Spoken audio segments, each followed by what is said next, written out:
So we're a little after 7. I will kick this thing off. I'm sure more people will come in and join.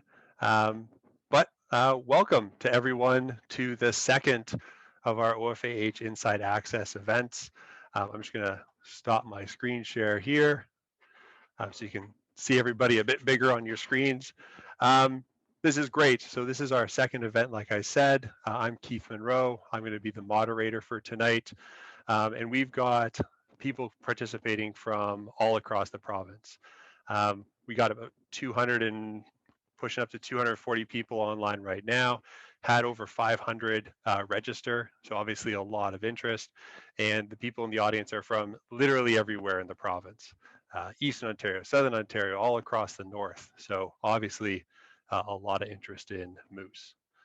Before I kind of jump into the actual moose part, just a little bit of housekeeping.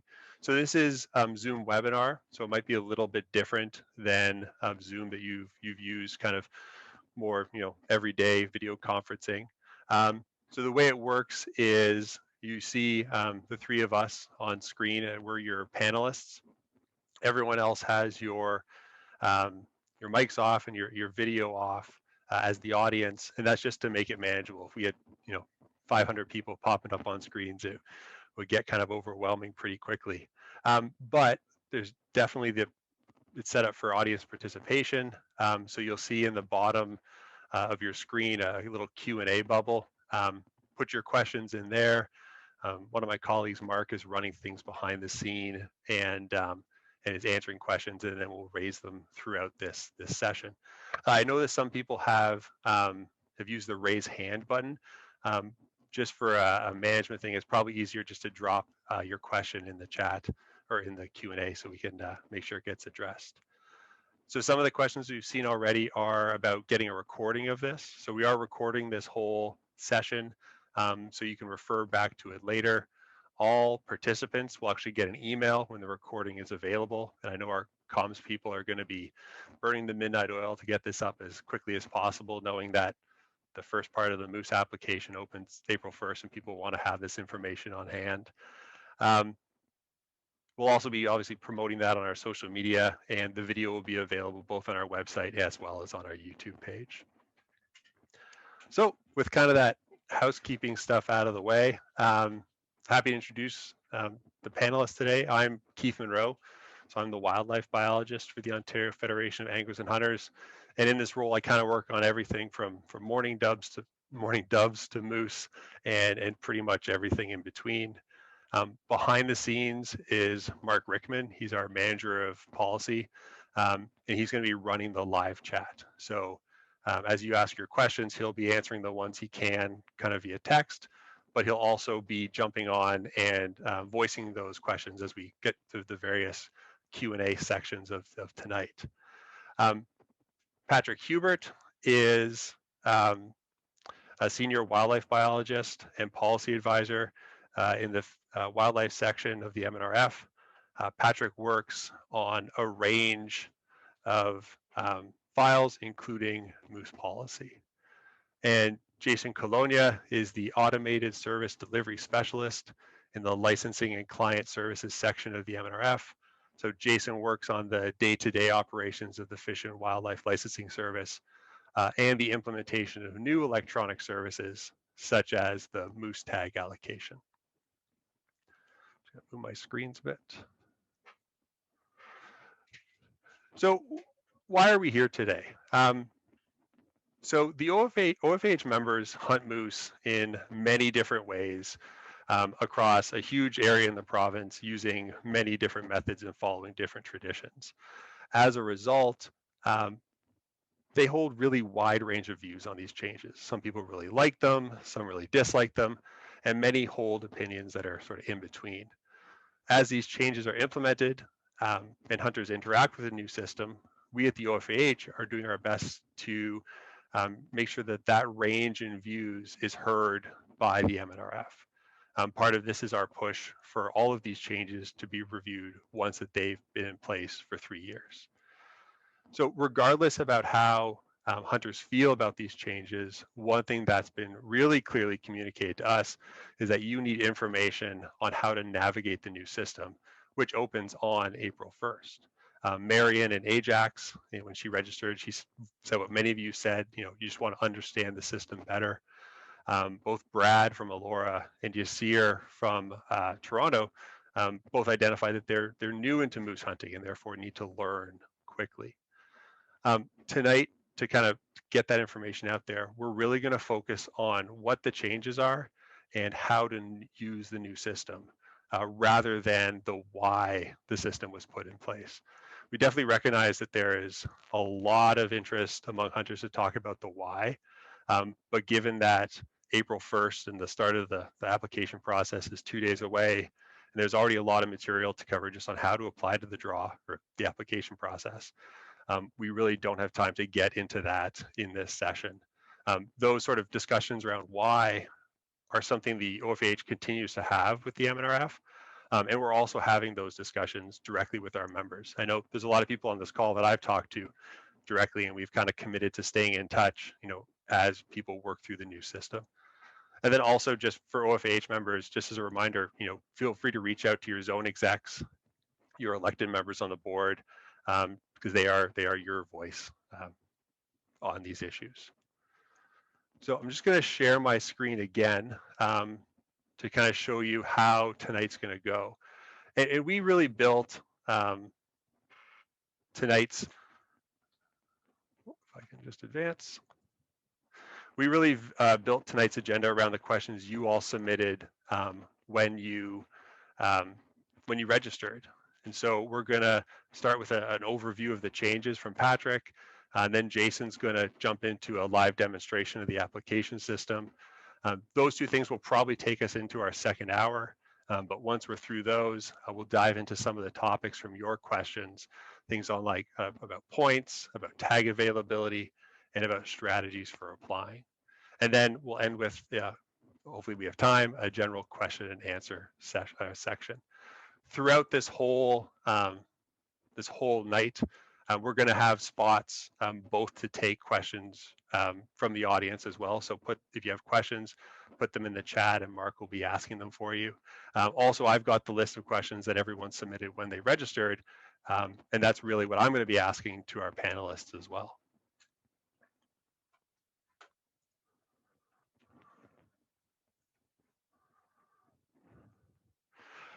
One thing that I think, unfortunately, we won't be able to answer everyone's questions. Right now, we're sitting at 275 participants, and that's just going to be, I'm sure, a lot of questions. But we're absolutely going to do our best.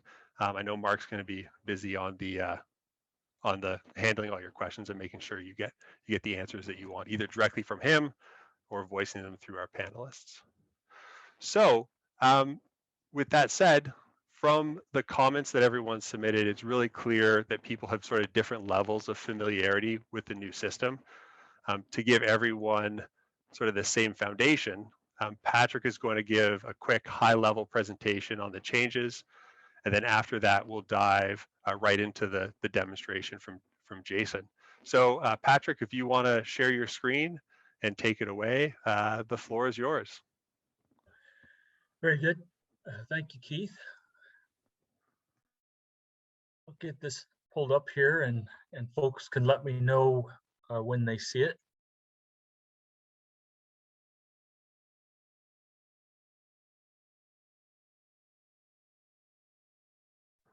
That looks good, Patrick. Very good. Yeah, as Keith mentioned, the intent for this presentation, and it's relatively short, but it's to go through fairly quickly the actual changes that have been implemented, not just this year, but last, to make sure that folks are aware of them. And hopefully this will provide a good kind of a base for the rest of the discussion as Jason goes through the process and such. So to start with, one of the key changes that moose hunters need to be aware of is that calf tag quotas are now in place for all wildlife management units in the province with the moose season. And what this means is that a hunter will need to apply for and receive a tag for a WMU to hunt calf moose or to hunt moose, calf moose, with another hunter who has a valid tag. With these changes, the calf tags will be valid for the full length of the season. So that means in a unit that has both a bows only season and a firearm season, the calf tags are valid for the full length of the season. The second realm of changes, and some of these started last year, are changes to implement new bow seasons and quotas. And hopefully most hunters are already aware of these changes if you hunt in one of these units. But the first change was to separate the bow and gun quotas in some of the Northeast wildlife management units that had previously had both a bow and gun season, but had combined quotas previously. And the creation of a new bow season in Southern Ontario where they didn't already exist throughout the South there. And of course, the bow quotas to go with them. The change for 2021, the hunters should be aware of, and we've been hearing from hunters on this for a few years since it changed. But the Southern moose gun season will shift back to a Monday opener beginning this fall. And this will ensure that there's always a week between the Southern moose gun season and the Southern firearm deer season. Well, the big change that I think we're probably most focused on tonight is the new points-based tag allocation process. And we'll spend a fair bit of time on this throughout the course of the night. But in this new process, tags will be allocated primarily based on points, and we'll get into the nuances of that here in a bit. And points for hunters are based on the number of years a hunter has been unsuccessful in the draw, going back to when they started applying or the last time they were successful, or received a tag through a transfer. This didn't require consecutive applications. It just depended on the last time the hunter was successful. The draw histories have been compiled, and hopefully most hunters, or if not everyone, are aware that those histories are available through their falls profile in the licensing service. And then going forward, a hunter receives a point for each year they apply to the process and are unsuccessful, or they don't claim a tag they've been awarded based on points. And we'll get into those elements and what they mean here in a bit. Once a hunter claims a tag based on points, then they forfeit their points. The new process eliminates the group applications and the pooling system, and all hunters apply as individuals, but we fully expect hunting parties will continue to work together and strategize how they apply in the new process. And northern resident hunters continue to receive a small preference by receiving one additional point when they apply in a northern wildlife management unit. And Jason will show you an example of where that is in the application process. It is important to emphasize, though, that that point doesn't accumulate. So, the hunter gets it in the year they apply, and at the end of the year, well, at the end of the year, it goes away, so it doesn't build. So the next two slides go through the actual allocation process, and I recognize that some of the font on this screen may be a bit small for you, and so I'll try to go through it, I guess, somewhat quickly, but to make sure that you're aware of what it's saying there.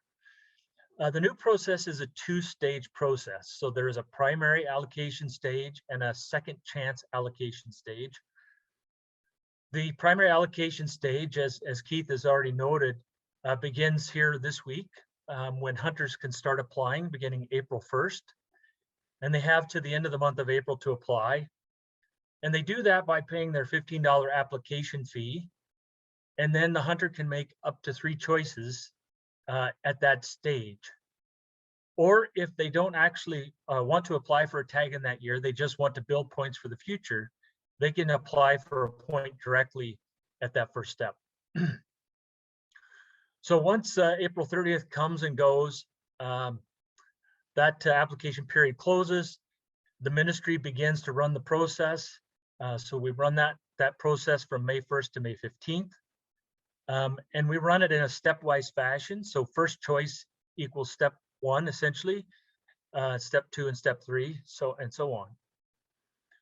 And then hunters will be communicated the results through their profile beginning May 16th. So hunters will be aware of the outcome of this primary allocation well before they would have known in the previous draw process. But from May 16th to June 7th, the hunter can go and check whether they were successful or not. And they have the choice whether to claim a tag they've been awarded or not. And to do that, to claim a tag, you do that by purchasing your license and the tag itself. So once that step in the process is over, we then move into the second chance allocation. So tags that weren't applied for or that weren't claimed in the primary allocation will be communicated to hunters beginning June 15th. So we'll compile those numbers and make them available online. And then hunters will have from June 15th to July 7th to apply in the second chance allocation. It's similar, the second chance allocation is similar in that the hunter can make up to 3 choices. But the difference in the second chance allocation is that only that first choice, or essentially the first step, is based on points. The second and the third step, so the last 2 steps in the process, are random draws. In the future, we will be able to publish the approximate number of points or the number of points required to get a tag in the process. But of course, we don't have that information available this year, in this first year of it. So we can't provide that certainty to hunters that they may desire. And then I guess the final note is in the second chance allocation, the results of that stage will be communicated to hunters beginning August 1st. And the hunter who's awarded a tag will have until the end of the season to claim a tag that they've been awarded. So other related changes to note, and these are some important ones, are changes to licenses and tags that we'll cover in the next 2 slides. A key consideration or something for hunters to be aware of is that the moose hunting license no longer comes with a tag. And this is related to, of course, the calf tag quotas. There won't be tags available for all hunters to support moose management there. A hunter who doesn't have a tag will still be able to party hunt by purchasing a license and hunting with another hunter who has a valid tag. So essentially, it still provides a hunter who's unsuccessful an opportunity to hunt potentially. But again, not all hunters will have their own tag. A hunter can also apply for a tag without purchasing a moose license. So the application fee we'll talk about in just a moment, but it's less than the full price of a license, and that's all you have to pay for in order to apply. But you do have to apply to get your point in a year. And it's also important to note, because it seems to be a point of some confusion, at least for some hunters, that in this process, of course, a hunter still requires a moose license if they do want to actually hunt moose. For non-resident hunters, and I don't know if we'll have any of those folks on the line tonight, but a non-resident hunter can still purchase a non-resident moose license to party hunt with their immediate relative who has a tag, a valid tag. Or a non-resident can also purchase a moose license, a non-resident license, of course, to hunt with another hunter who holds a tag from an outfitter. So with respect to tag types, there are 3 tag types. The bull tag is only valid for the harvest of a bull moose. So it's a minor change in that a bull tag will no longer allow a hunter to harvest a calf moose. Cow-calf tag is essentially just really a change in the name of that tag. So it's valid for the harvest of a cow or a calf. And essentially that's the same as what a hunter could previously harvest using a cow tag. And then a calf tag, of course, is valid only for the harvest of a calf moose. If the hunter is successful in the allocation process, as I mentioned previously, they have to purchase their license and their tag, both. A non-resident will only be able to acquire a tag through a moose tourist outfitter, and validation certificates have been eliminated for moose. We'll no longer use that terminology, and a hunter can only be issued one tag per year. So with respect to the fees themselves, in the new system, the hunters only purchase the products they require, depending on how they want to participate in a given year. So the hunter who applies pays $15. If they just want to accrue a point, that's all they pay for the year.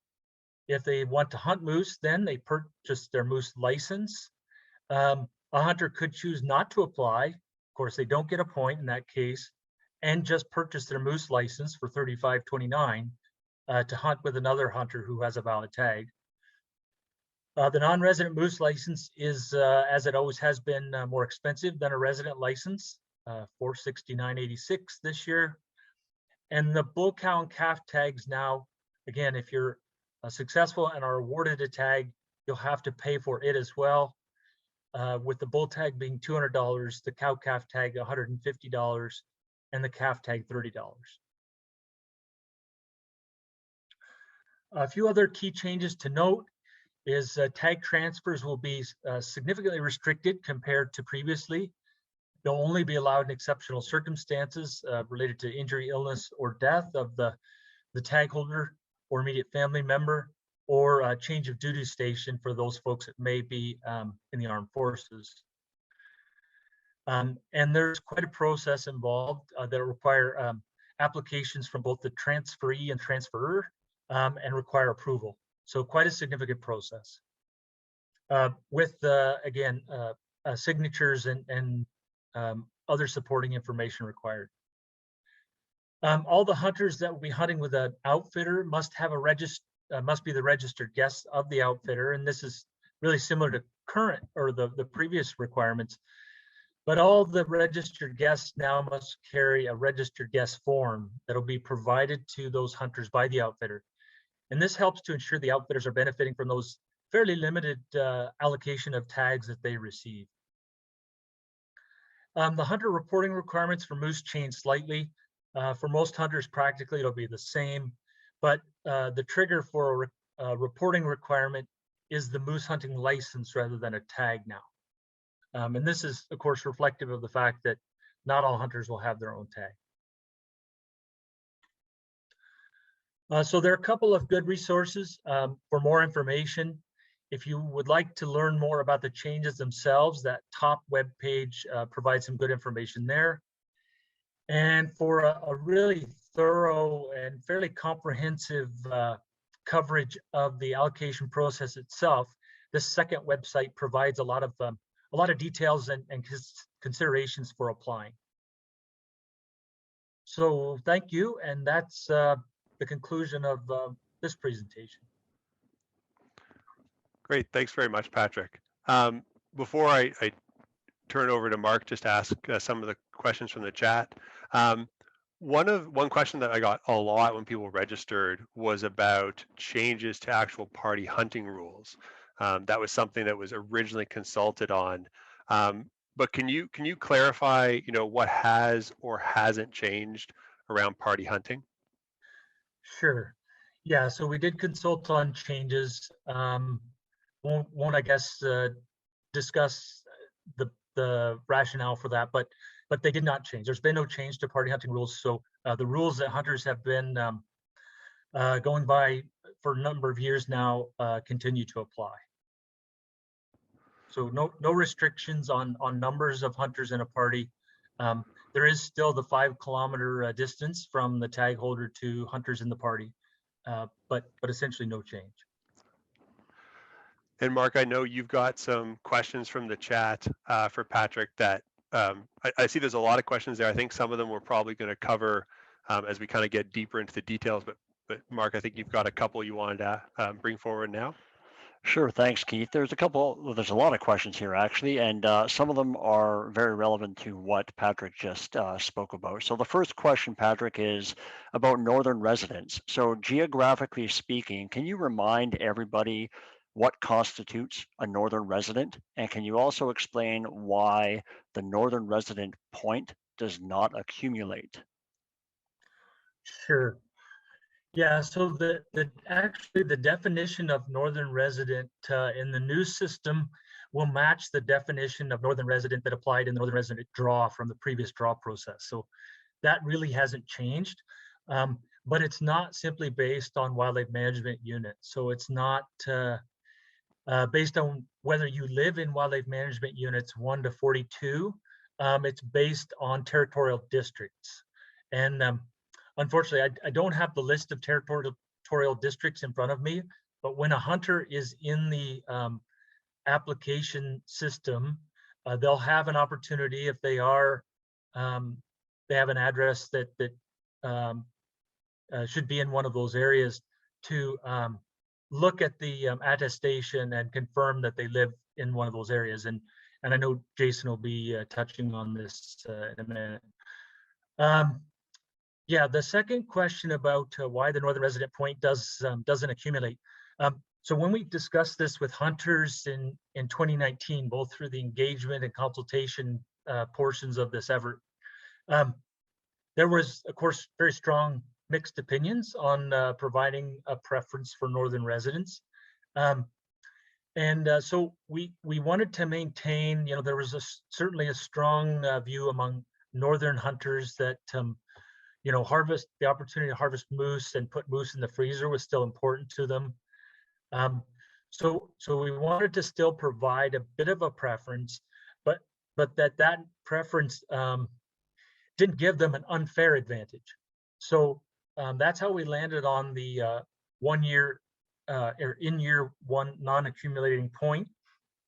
And I'm sure that is going to be one that we're watching and evaluating closely when we do the review to see how that has affected the allocation of tags to northern versus southern moose hunters. Thanks, Patrick. And I have one final question for now related to non-resident hunters and the impacts of this new system on non-residents. The question reads, if I have a tag as a resident, what is required for a non-resident to hunt with me? So the only non-resident that could hunt with you as a resident tag holder is your immediate relatives. And so any non-resident essentially who wants to hunt with their immediate relative, it's only in the cases where that immediate relative has a valid tag and that tag is still valid. So once that tag has been used, that immediate relative is done hunting, party hunting. But it does still allow non-residents who may have relatives that have moved out of province to come and hunt with them as long as those residents have a valid tag. Thanks, Patrick. You're welcome. Yep, thanks, Patrick. And just as a reminder to everyone, keep putting your questions into the Q&A. Mark's going to be sorting them. He knows the agenda and what we're covering, and he'll be raising them at the kind of appropriate time if we're not going to just kind of end up covering it anyway. So with that, we're going to move on to the application demonstration. So when many of you registered, you said you wanted clear step-by-step instructions on how to apply to the new system. Jason is now going to share his screen and walk us through that application process online. As he does, I'll be asking some of the questions that you all submitted, and then at the end of each segment, there's going to be a question and answer section where Mark's going to jump in with questions from the chat. So like I said, make sure that you're putting your questions in there. We are, Jason and I are also going to record sort of a clean version of this walkthrough, probably tomorrow, and add it to the video. So if you want to watch a version kind of without me, jumping in with questions, that'll be kind of tacked on to the end of the recording when we post it online. So Jason, before we get started into the application process itself, hunters obviously need to know what tags are available in order to plan how they're going to apply. where does someone find that tag quota information? Yeah, so the tag quota and hunt codes will be available online at ontario.ca/moose quotas, and as well as on our automated telephone service at 1-800-288-1155. Both those locations will have them by April 1st for the primary, and then will be updated for the second chance as well once those quotas are available. And I understand a change for this year is that the tag quotas are not printed in the hunting regulation summary, but the information on where to find them is in the summary, if that's correct? Yes, that is correct. Okay. And just for everybody, at the very end of this presentation, or at the end of this today, I've got to put up a slide that's going to have all the links and phone numbers that have been mentioned over the course of this presentation.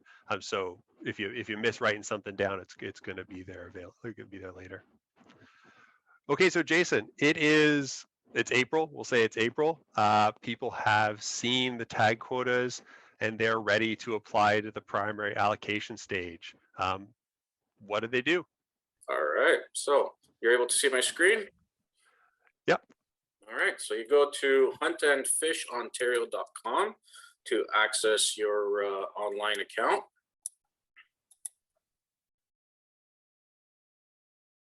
And then you would select one of the options that are available here. Each one of these options will take you to the login screen. And then once you're logged in, you're able to access all these things here. But we'll select draw entries and results just to start off by taking a look at history. You start off by reading the privacy notification and acknowledging it. And then you would enter your email address or outdoors card number and password. If you've forgotten your password, you can use this link here to recover your password.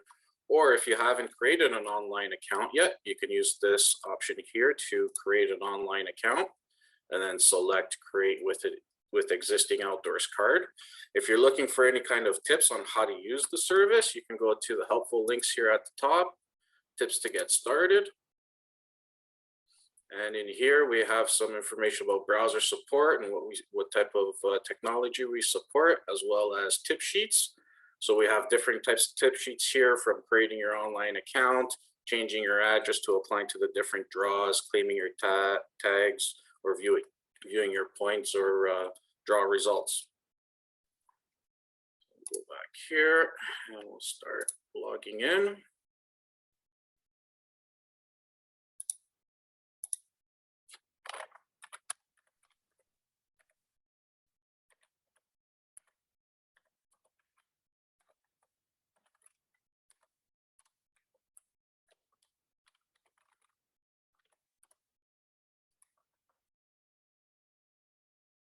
Right, so in this example here, there's no application for the 2021 year. You can look at your moose draw history by selecting moose in the drop down, and it'll populate all your history from when you first started applying or up to 1993. So you can see here in this example, there's a lot of moose history. And next to the draw entries and results tab, there is the moose points tab. So if you want to see what moose points you have, click on the moose points, and in this example, they have a total of 5. And it shows here the last time they were successful was in 2015, and they started accumulating points after that. So in the future, as you accumulate points or use your points, this will provide you your full history from when it started. Jason, one thing I saw just on the draw entries, and this is a question I've gotten a lot, it had individual success, but also group success. Yes. Does group success use your points? No, as a member of the group who was not successful, it does not use your points. You continue to gain a point. It's only the individual that was successful in your group that would have had their points reset, or would start their points at that time, that year. So then to apply to the primary draw, you would select sales and draws. Select the hunting tab. And you scroll down to the Ontario Moose Tag application for primary. You just simply select the product, and then the application will appear. So you have up to 3 choices. And each one of these choices for the primary is identified as point-based. So that means that if you are successful and you claimed one of these tags, you will use all your points. If you're applying for a point only, then you can enter the hung code 999, which is for 99Z, which is a false wildlife management unit just used to get an application in and gain the point. You can also enter the WMU of 99Z or scroll using the drop down and scroll down to 99Z to select it. And you would confirm and add to cart to add it to your cart to complete the transaction. This will get you into the allocation and you will gain the point for that year if you do not apply to the second allocation and claim a tag in your first choice. So if you do apply for 99Z, you cannot complete your other selection. It's strictly just to get in and get your point for the year. So if you are applying to multiple wildlife management units to get a tag, if you know the hung code, you can simply just either enter the hung code or you can select it from the drop down and it'll auto-populate the rest of the details. If you're not sure what the hung code is, but you know where you want to hunt, you can select the WMU. You can then select the animal type and it will auto-populate the rest of the fields based on the information you're entering. And so you can also, the second and third choices are optional. They're not required, but you have the ability to enter 1, 2, or up to 3 choices. This time we'll enter it in reverse. So we'll select, let's say we want the bows only for a bull tag in WMU 13, and it automatically populates the hung code. Then once you've completed your application, you can select confirm and add to cart at the top or at the bottom, or if you've changed your mind and you're not ready to apply, you can hit cancel and come back later and do it again. Jason, one question that I got, this is from Julius in Scarborough. If someone wants to say, like, really wants to get, a bull in, for example, wildlife management 28, or a cow somewhere else, but they only want that one tag, should they put it, in all 3 of their choices, that same tag type? Entering the same choice in multiple choices doesn't really gain you anything, because if you didn't receive it in your first choice, that means the tags have already been given out and you don't have a chance in receiving it in the second or third choice. So no, it doesn't really help. You can do it. It's nothing to stop you, but it doesn't make you any more successful, or your chances don't increase. Actually, we'll make a change to this one. So if you wanted to change your choices that you entered, you just hit the clear button. It'll wipe out your options and then you can re-enter it.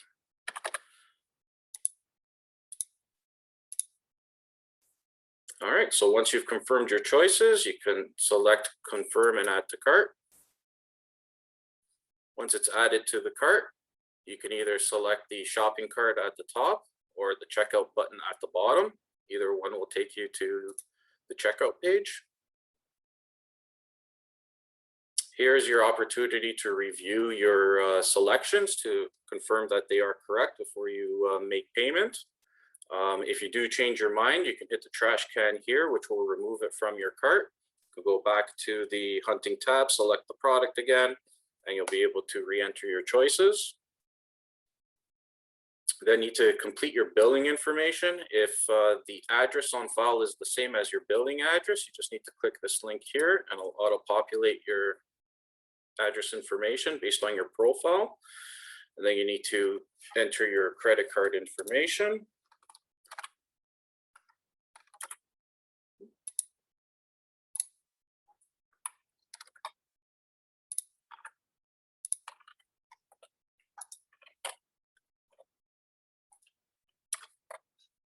Now, this example here is a client who is in Thunder Bay. So they selected choices that are a Northern WMU 1 through 42. So they are presented with the Northern Resident Declaration. So this is the declaration we were talking about before. So what it's looking at is that the permanent address is located within the territorial districts of Algoma, Cochrane, Kenora, Manitoulin, Nipissing, Parry Sound, Rainy River, Sudbury, including the city of Greater Sudbury, Thunder Bay, and Temiskaming. And as well as having your residence in one of these territorial districts, you need to also select the Wildlife Management Unit 1 through 42. And then you once you've read this, you then need to respond to it. In this case, we'll say yes, because we do meet this. And then, like all our other transactions, you need to confirm that the information you're providing to the application is accurate and true. And then you just select complete transaction.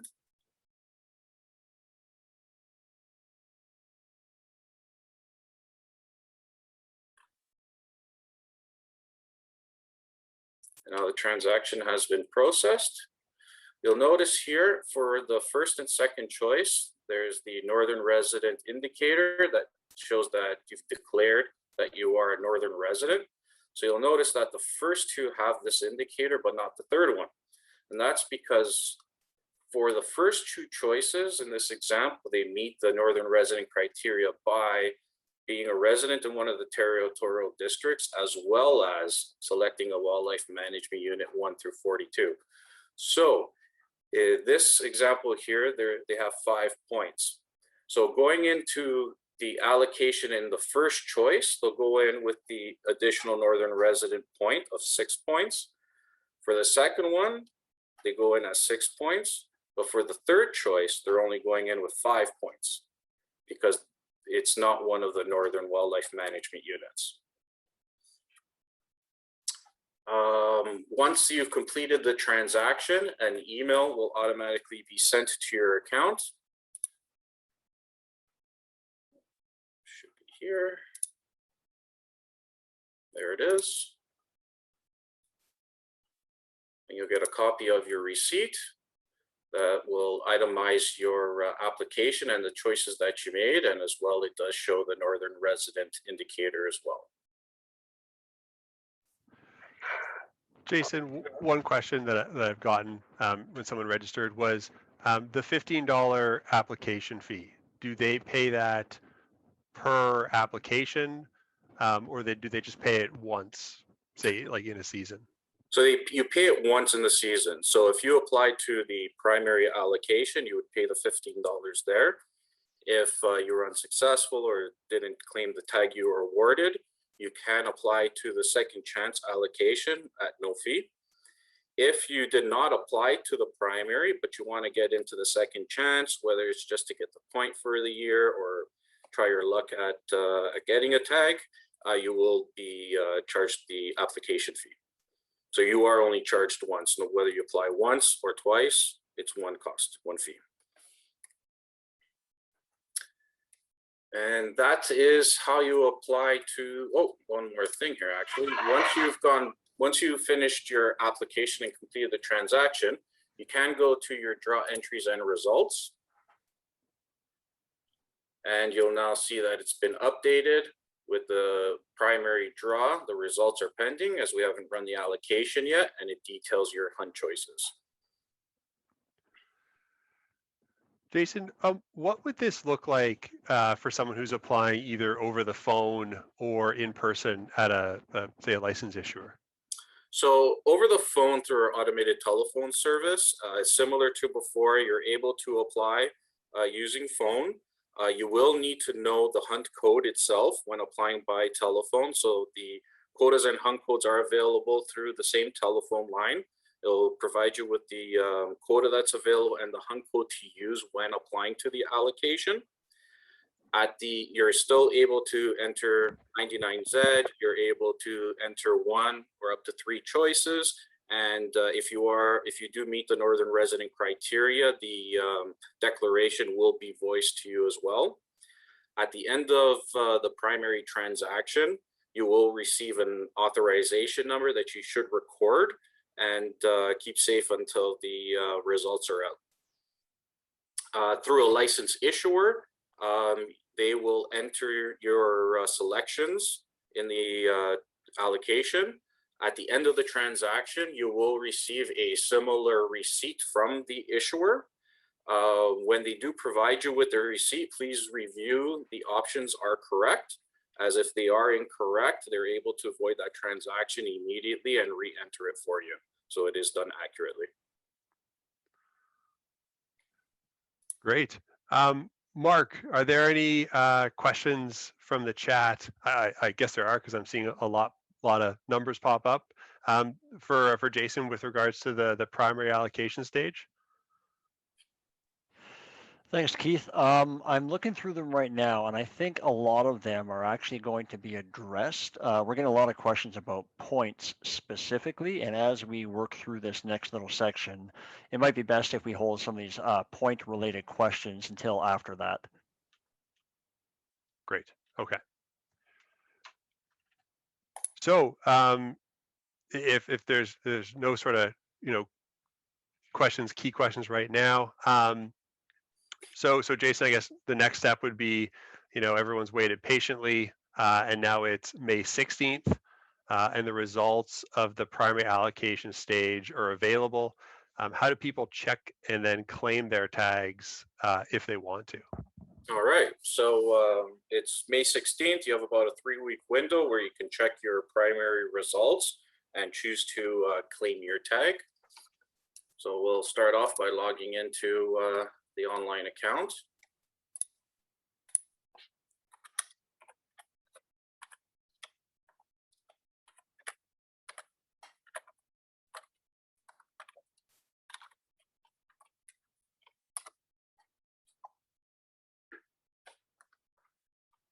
All right, so in this example, they applied to the primary draw. It indicates the result is successful and the tag is currently unclaimed. They were successful for their first choice, which was for a bull moose for 1A for every firearm. So if you choose to claim your tag, just need to go to Sales and Draws, select the hunting tab, and just scroll down, and you'll see that the moose tag for a bull is now listed. You'll see that it's not selectable at the moment, and that's because I do not have my moose license yet, which is a prerequisite to purchasing or claiming the tag. So you see the moose license is just above it. I just need to select that, add that to my cart, and now the bull tag becomes available for selection. So I just need to select it, which adds it to my cart. And I go to my shopping cart.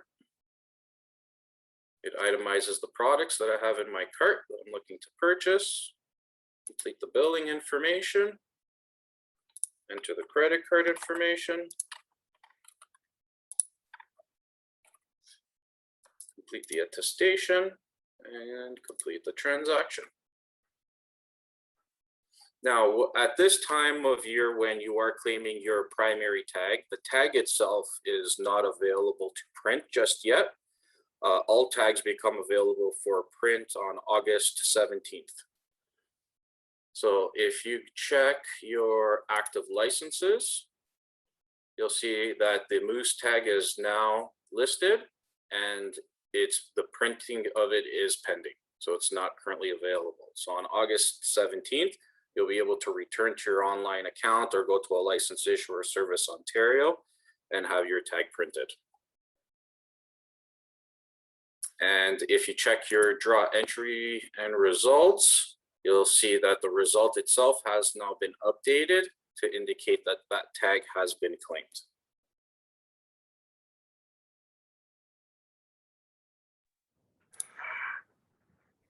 And now, Jason, what if someone doesn't want to claim a tag?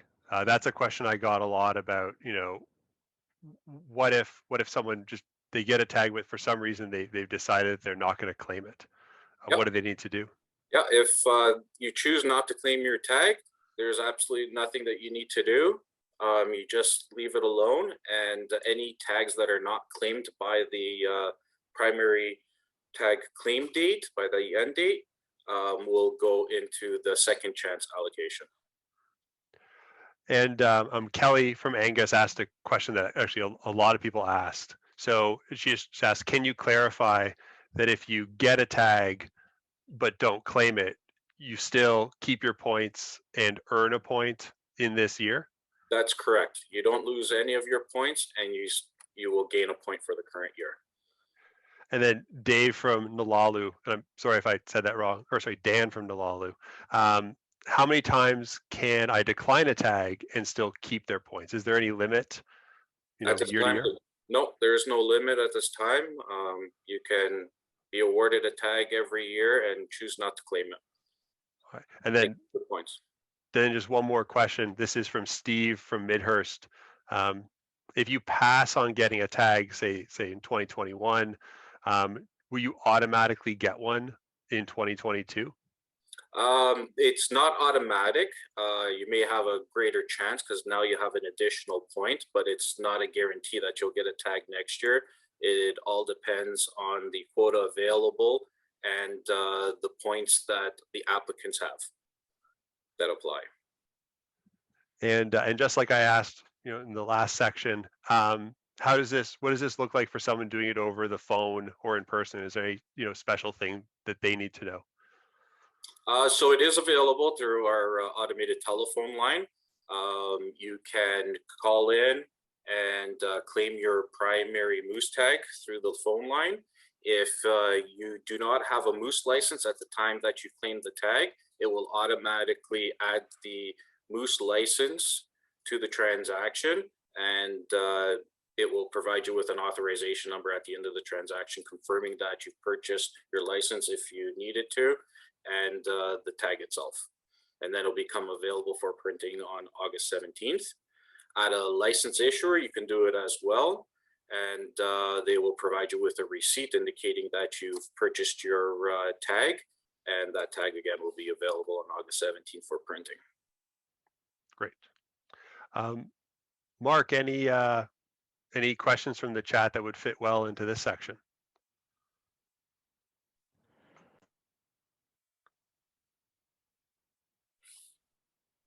Sorry about that. I forgot to unmute myself. Just a couple quick questions. In the first draw, so in the primary allocation, you can choose up to 3 hunt choices. If you're unsuccessful, do you earn 1 or 3 points? You earn 1 point for applying to the allocation and being unsuccessful or not claiming the tag. So even if you apply to both the primary and the second chance allocation, you can only accumulate 1 point per year. Thanks. And if somebody has, let's say, 15 points because they hunt in a southern unit, but a certain tag type requires, let's say, 10 points in a northern unit, and they apply up there, do they lose all 15 of their points when only 10 are required, or do they only lose the 10 that are required to get that tag? They would lose all their points. So if the minimum amount of points it took was 10, that means that there were people above that with a higher number that got the tag first. So if you have, the more points you have, the further up in the line you are to get that tag. So yes, you would lose all your points. Thanks, Jason. You're welcome. So, so now we've been through the primary allocation stage. We've claimed our tags if we got one, if we wanted one during the primary claim period. And then following the close of the primary claim period on June 7th, I think, as Patrick said, the MNRF is going to tally all the remaining tags and then publish them on June 15th so people can apply to the second chance allocation stage. Jason, before you walk us through that, similar question that I asked before, can you tell us where people will find that new tag quota information? Yes, so the online on ontario.ca/moose quotas, that will be updated with the second chance allocation, as well as our automated telephone service at 1-800-288-1155. Great. So if you want to just hop in and show us how someone could apply to the second chance allocation stage, that'd be great. Excellent. All right. So in this case, I'll go straight to purchasing the allocation. So I just log in through my online account.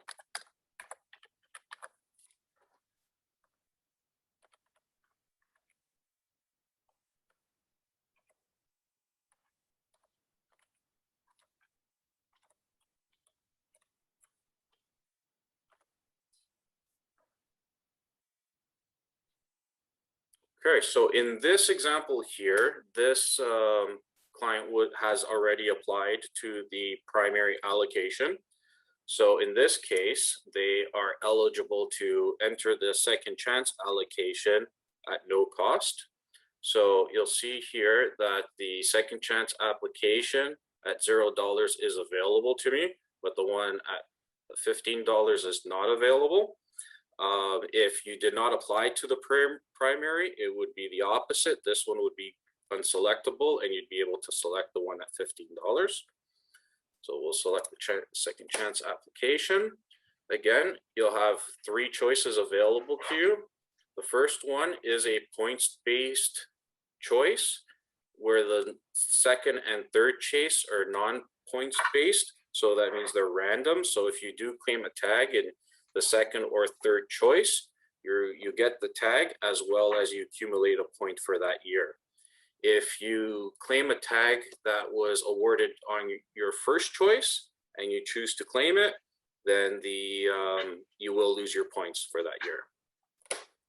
So if you're applying for the first time for the year and you just want to gain your point, or you don't want to use your points, but you do want to apply to the second and third choice, you can enter 99Z as your first choice. And then you can select the second and third choice, which are random draws. And we'll do this a little different. There. Again.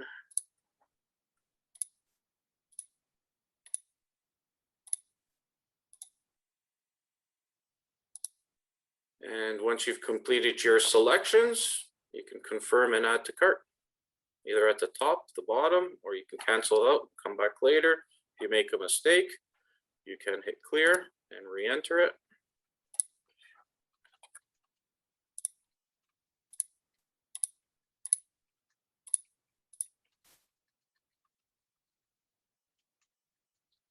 Confirm and add to cart. Check out. Your options are available here for review before you complete your transaction. In this case, there is no cost, so there is no credit card information to enter. Now, if you do meet the Northern Resident criteria and you've selected a WMU for 1 through 42, it will only apply to your first choice. It will not apply to the second and third choice that in your non-accumulating point, because the second and third choice are not points-based. They are done at random. So there would not be an identifier for those two. It would only be for the first time choice. Jason, one question here, just because you highlighted that there's no charge because this is an application that they applied in the first draw, the first allocation stage is, sorry, primary allocation stage. I had some people ask, if you were unsuccessful in that primary stage, does any part of your application for the primary stage get carried over into the second chance allocation? No, you must enter into the second chance allocation yourself. It does not carry over. And you do need to apply to one of the 2 draws to accumulate a point for that year. So purchasing a license doesn't get you a point. You have to apply to the draw or the allocation. So you just certify that the information is accurate and true, complete the transaction.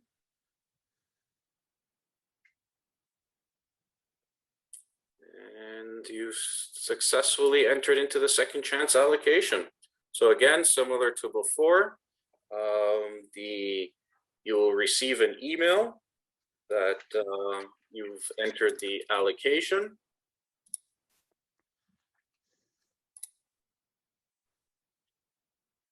And you also do get a copy of your license summary. And here are your choices. And just hold on to that until the results are out. And Jason, just to, at the risk of making a bad pun and saying that I sound like a broken telephone, how do people do this over the telephone? Any changes? I know the bulk of people are that are watching this are going to apply online. We think some people might be watching for, say, to help a, grandfather or elderly relative, for example. Yeah, no, the second chance allocation is also available through License Issuer Service Ontario, as well as our automated telephone service, same as the primary and previous moose draws. Same as before, you need the hunt code to enter through the telephone, and you'll receive if you're paying for the second chance allocation, you'll receive an authorization number over IVR. If it's a free transaction, you'll receive a confirmation number. Just make sure that you record it and hold on to it until the results are out. And through a licensed issuer, they'll provide you with a receipt right on the spot, so you can confirm your entries and make corrections if necessary. Great. And the IVR is the automated phone line, right? Yes. The Yes. Yeah. Yes. Great. That's excellent. Mark, any questions from the Q&A for this section? Yes, actually, Jason, can you clarify that if somebody makes a mistake in their choices, how do they go about canceling the application and resubmitting it? What's the process? So if it's done through a licensed issuer Service Ontario, they can void the transaction immediately and redo it for you. If it's done through self-serve, so through the internet on your online account or through the automated telephone service, you can contact the Natural Resource Information Center, and they'll do their best to correct that draw application for you. Perfect. And if two people in a hunting party are each allocated a tag, is it possible for one of those hunters to buy a tag, to claim their tag, and then the other simply party hunt them without claiming their tag? Yes, that is, yeah, you can do that. You do have the option to decide who in the group, if there's more than one person who was awarded a tag, you can decide who in the group should claim that tag, and the rest of the members can purchase a license and party hunt off that tag. And if you don't claim those additional tags, you will gain a point for that year. Perfect, thanks. And does it make any difference whatsoever what day somebody applies, whether they apply on the first day that the application period is open or whether they apply on the last day? Does it make any difference whatsoever? No, it makes zero difference on which day or time or channel that you apply to. It's all the same. It's always best to do it earlier in advance instead of waiting till the last minute. But as to your chances in the allocation, it makes no difference. Great, thanks. Great. So now we're actually at the last stage of this walkthrough.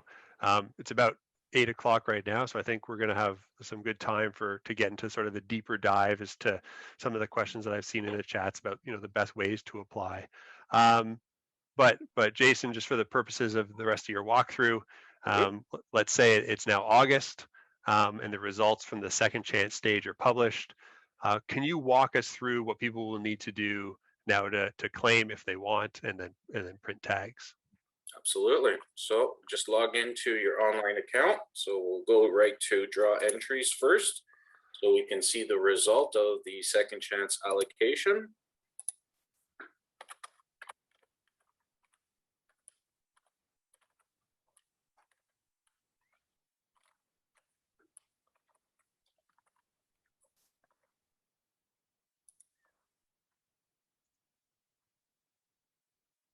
All right, in this example, you can see they applied to the second chance. They were successful for their second choice, which is a cow-calf tag in 18A, and the tag is currently unclaimed. If you choose to select this tag to claim it, you can select sales and draws, just like similar to primary, hunting tab, and you'll see the cow-calf tag is now available. Again, it's not selectable because I'm missing the prerequisite of a moose license. So I'll just add that to my cart, which will then make the moose tag available for selection. So we'll select that. Then you check out. Confirm that you have the products that you require before checking out. Complete the billing information. enter your credit card information.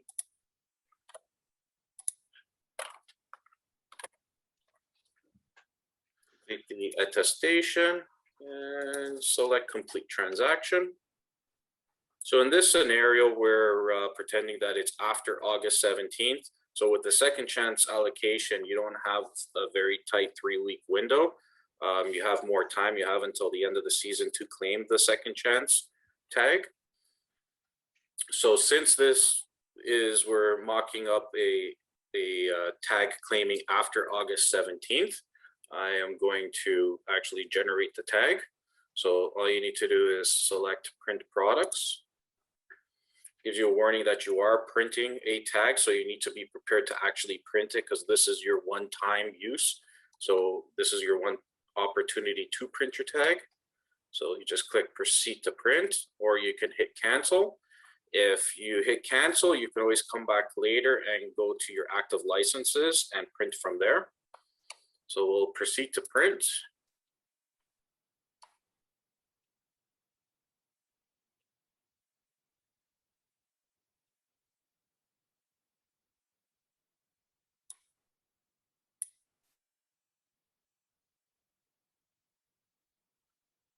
And here we are. So we'll generate the tag first. You can see that this is a cow-calf tag, and it will look exactly the same as your previous tags, except this is more animal specific. And it shows that it's valid for 1 cow or 1 calf moose in WMU18 for the gun season only. Contains the same tagging instructions as previously. And you'll receive an updated license summary that contains your moose license and the tag that you've just claimed. And then you can print it using the browser functions to print directly to your printer. Jason, just while you have that up, just because this is a question that quite a few people asked, just to clarify, a cow-calf tag is good for a cow or a calf.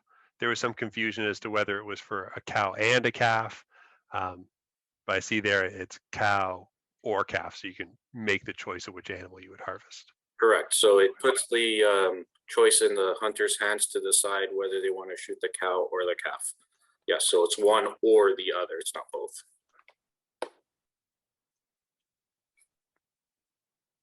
And if we go back to the client account, you check your draw entry and results.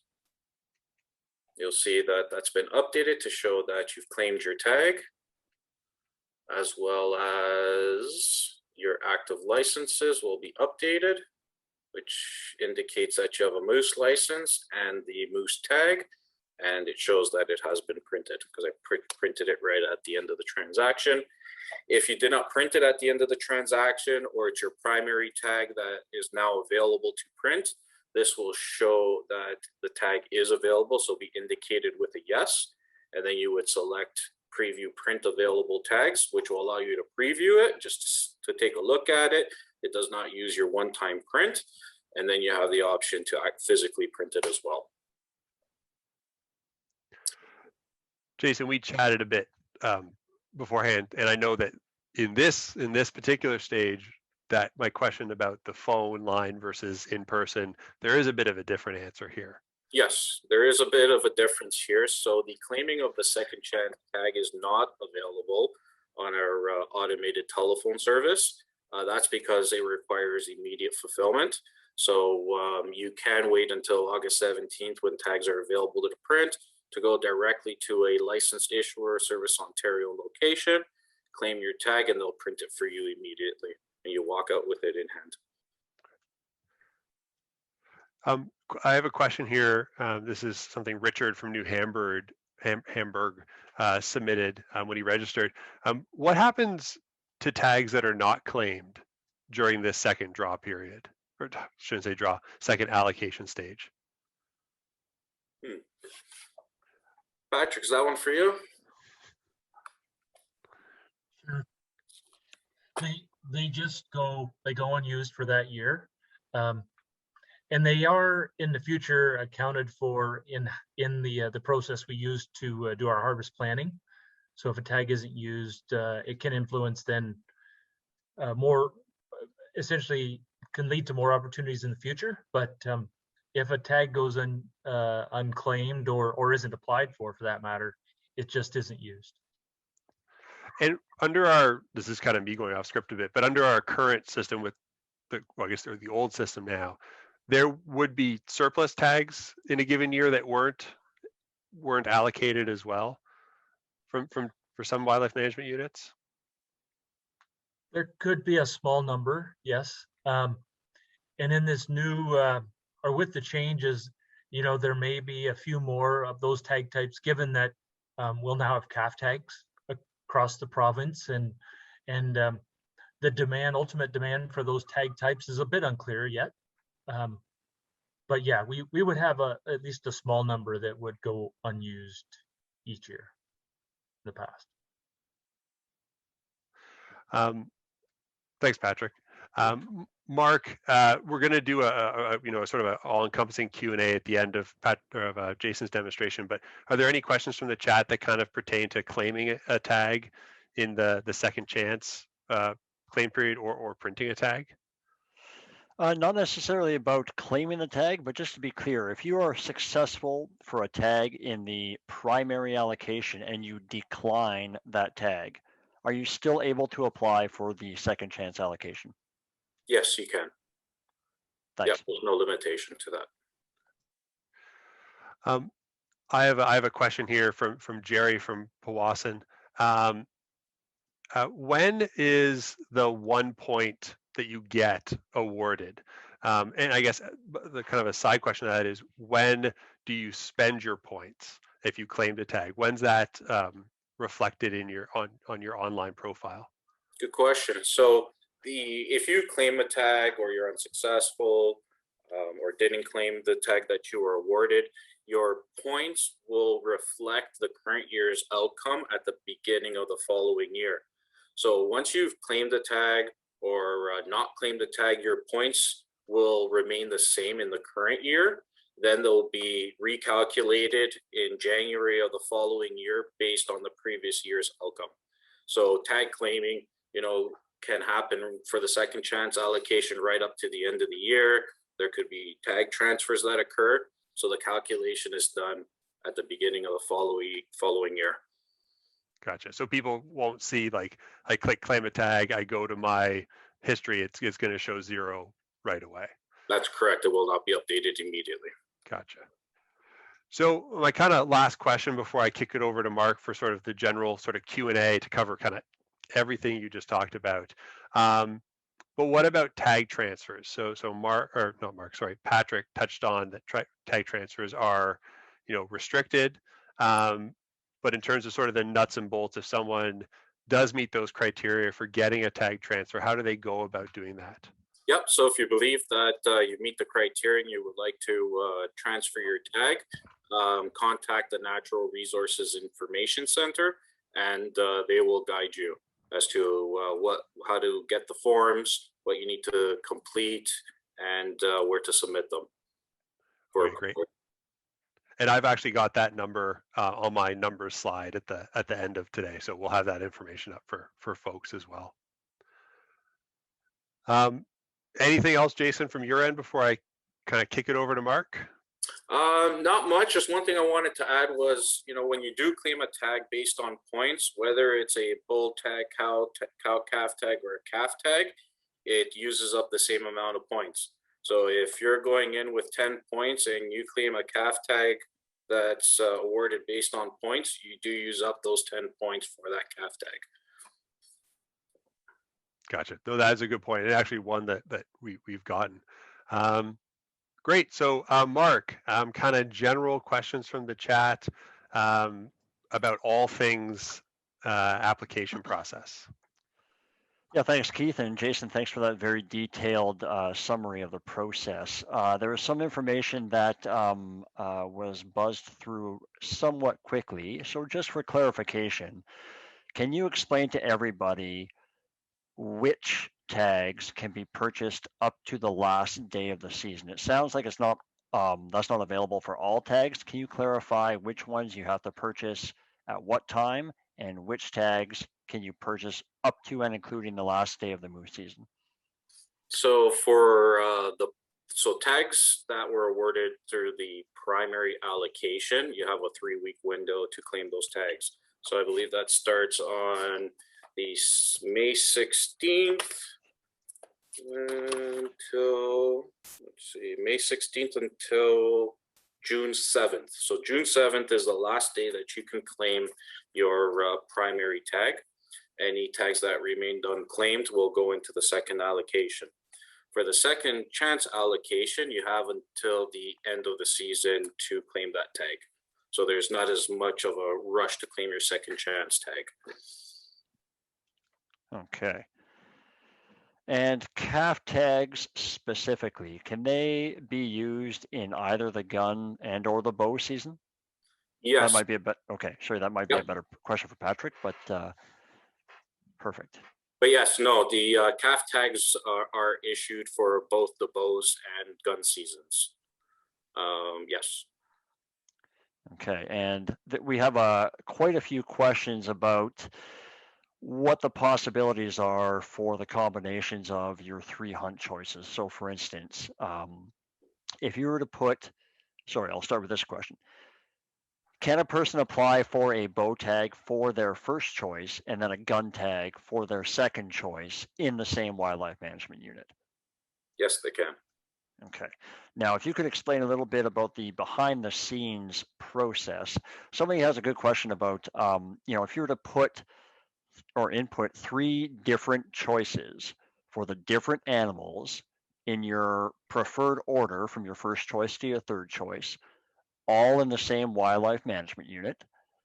Does the draw first go through, for instance, the bull tags, and then the cow calf tags, and then the calf tags? So the way it works is that it goes through all the first choices first. So if you applied for a bull tag as your first choice, but someone else has a cow calf as their first choice, and other people have calves as their first choice, it actually runs through all first choices first. Then if there's any tags remaining, it will then drop to the second choices and then run through all the different choices. So it's not animal type specific, it's based on your choice. Perfect. And so what happens if there are, let's imagine a hypothetical situation where there's a very popular WMU and tag type. What happens if there are a lot of people with the same number of points that are at the front of the line? And what happens if that number of people is greater than the tags available of that type? So yeah, let's say there's 10 bull tags and there's 20 applicants for that bull tag that all have the maximum number of points. Let's say they all have 20 points, which is the highest they have, or so that somebody has who applied. It will then go into a tiebreaker and do a random selection out of those 20 hunters. So in that rare situation, it would be a random draw. Correct. It would just take the top people that all have the same number of points and issue it randomly. And then the remaining people who had that number of points who didn't get awarded a tag would presumably maintain their points and still be at the front of the line next year or the following year, correct? Correct. Yes. Perfect. Great. And one final question before we move on any further. To be absolutely clear, if a hunter is awarded a tag through the second chance allocation for their second or third hunt choice, do they retain their points? Yes, they retain their points and they'll accumulate 1 point for that year as well. Perfect. Thank you very much. Great. So yeah, so everyone keep your questions going, because there's some good ones and things I hadn't necessarily thought of myself. So now we'll do a bit more of a deeper dive into some of these various kind of aspects of the new system. Starting with just points themselves. So as we've seen under the new system, tags are mostly allocated based on the number of points a hunter has, and we just saw all the steps to do that. First question, and Dave or Jason or Patrick, feel free to jump in on this one. David from Aurora is asking, what is the highest number of points someone in Ontario can have going into the 2021 application? And I'll let you guys fight it out over who answers that. Yeah, it's a good question. Well, you know, we're going back as far as 1993. So if you started applying in 1993 and you've never been successful, you've never received a tag transfer, your points will accumulate. Your first year that you would receive a point is 1993. So I haven't done the math yet as to what that total number would be. Like 27, 28? Sounds about right. So a similar question from John from Cambridge. Does the MNRF have any idea on the average number of points sort of for hunters in Ontario? Patrick, maybe you can answer that one or give some insight into that sort of question. It's a good question, and it's one that we've been asked, several times before. It's great, of course, of great interest. Unfortunately, we can't tell you exactly how many points folks may have, or kind of even the distribution of points. We did look at this back based on 2018 draw results to get a sense of, I guess, how many points might be out there. And as you might expect, the vast majority of hunters in Ontario will probably have somewhere in the range of 6 points or less. But there are a lot of people, a lot of hunters that have been applying for a long time without success.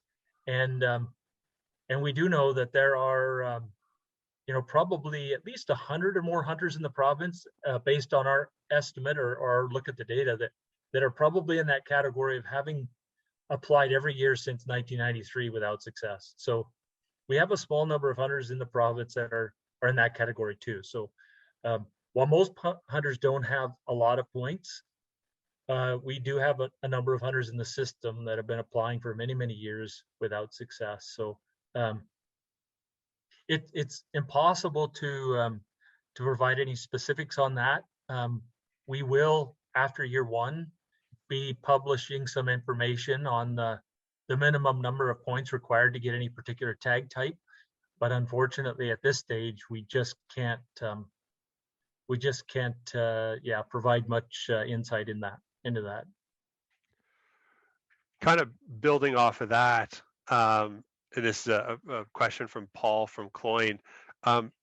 Is there anything, in knowing that you're going to publish this information in 2022, is there anything or any information out there that hunters can look at, this year, if not directly about points, but to get an idea about, say, demand to kind of just plan a little bit better about where they might want to apply?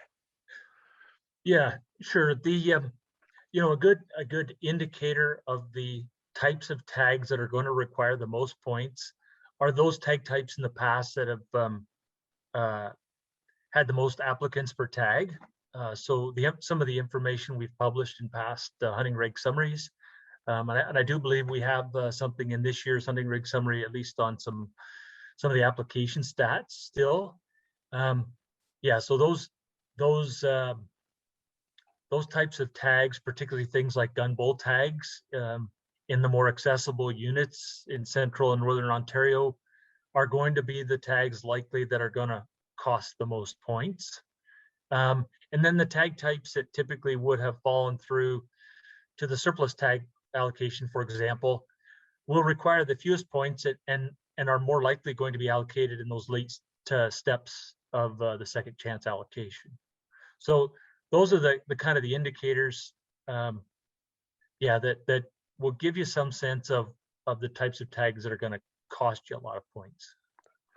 Could hunters kind of draw, maybe not concrete information, but an inference from like their past, draw like application success, not in terms of points, but say a unit, say a group that usually has pretty good luck getting tags, say in a northern unit, provided I guess we're talking really about adult tags. Calf tags are now different, but say a group of 5 hunters in 18A that draws tags fairly regularly. How much can they kind of draw on that past experience to kind of inform what's going forward? Is it applicable? Is it totally new game? Yeah, so of course it's a little bit complicated in the past based on the guaranteed group size and large group allocation. However, our expectation is that in most cases, groups, at least if you're a moderate to large size group, should be able to, by applying strategically, be successful at a similar rate under this new process as they have been in the past. And that, when I say applying strategically, that means the hunter in the group with the most points is applying for the tag. The other hunters within the group or party are applying to continue to build points toward the future tag. And once or each year when they're successful, the hunter that was successful and claims the tag gives up their points, goes to the back of the line. Essentially, there's another hunter in the group that hopefully has accumulated enough points then to compete for the tag in their preferred unit. So I want to leave time for Mark to take some questions from the chat. Just kind of, we had a few people asking about, are there scenarios other than claiming a tag that can cause you to lose your points? For example, Richard from New Liskeard was asking if you stop applying. Lawrence from Collingwood talked about, what about accepting a outfitter tag? And then Camille from Mississauga asked about if they move out of the province, if they become a non-resident. Any scenarios where you could lose your points other than claiming a tag? You would, well, I guess maybe to pick them off, maybe one at a time. So purchasing a hunt through an outfitter that comes with a tag, so you're issued a tag from an outfitter, has no effect on your points. Once you begin to accrue points, it doesn't require consecutive applications, so you continue to you keep your points until you've used them to claim a tag awarded based on points. And Jason can correct me if I'm wrong, but I assume that a client that had been accumulating points, moves out of province, comes back, their points are still there in their profile. They can't use them until they meet the qualifications to be a resident and apply in the allocation process, but the points remain there on their profile. Correct. Okay. Both Sean from Sparta and Carson from Bancroft asked about point creep. Patrick, could you explain what point creep is and how it may or may not factor into Ontario's system? Sure. Yeah, and point creep was one that we were a concern that we were very mindful of as we discussed how to design this system. It is a concern that other jurisdictions have seen that use a point-based process, and what it means is that a particular tag type requires an increasing number of points over time to get a particular tag type. It can happen when there's, of course, a very high demand for a particular tag and very few tags available. I think the types of units where we might have expected to see it were units where we had one or no, well, I guess one or very few adult tags in the past. We've been able to kind of address that through the addition of calf tag quotas. And so with an increasing number of adult tags, we're hopeful that we don't see point creep. But that was a reason that we designed the system to require a hunter to use all their points when they claim a tag based on points. That'll help prevent the point creep concern that other jurisdictions have seen. Great.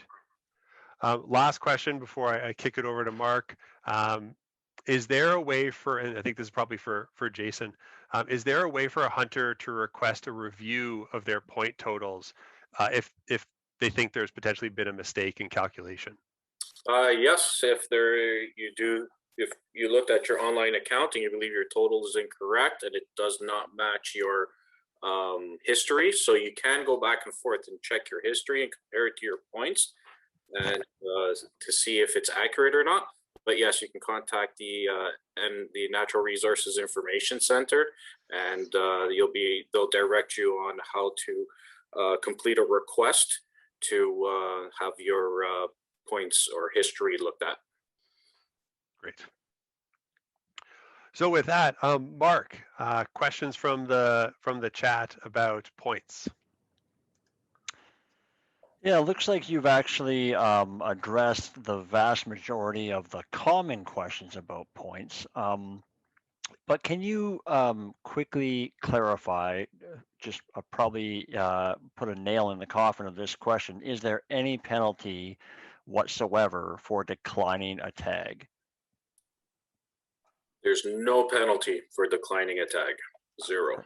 Perfect. It cannot be any clearer than that. That's the kind of certainty I like from a government official. I think that's probably the most of the relevant questions. I am certainly prepared to begin asking some broader questions when the time arises, but for now, I think we're pretty good, Keith. Cool. And I think we're actually doing pretty good on time. The kind of next 2 blocks we're gonna tackle are tag availability, and then we touched on this a little bit earlier, but strategies for applying to the new application process. And then at the end, we'll have that sort of general Q&A section. I think we're doing pretty well.